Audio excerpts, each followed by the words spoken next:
Welcome to the Slop Farm. Enjoy the video. You're going to start by confirming power state, plug in if needed, and then open settings. Once open, go directly to System, then Display. This is where brightness controls live. If you don't see settings in Start, press Windows key +I to open it instantly. Make sure you're signed in as an administrator. Some controls require admin permission. Now that display is visible, locate Brightness slider near the top. This begins the actionable path to re-enable the Brightness button. Once in display, try the Brightness slider. Adjust it to confirm functionality. If the slider is missing, press Windows key +A to open Quick Settings and check there. Still missing? Open Device Manager, expand Display Adapters, then right-click your GPU to update driver.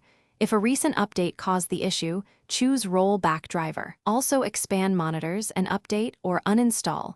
Then scan for hardware changes to restore the generic PNP monitor driver, which often brings the brightness control back.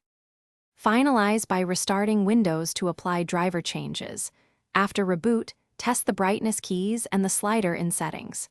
If keys still don't work, open Windows Update and install optional driver updates or firmware. These often contain fixes.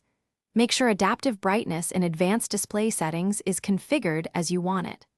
Troubleshooting tip: if nothing helps, use System Restore to a point when brightness worked or contact your PC maker for an OEM driver.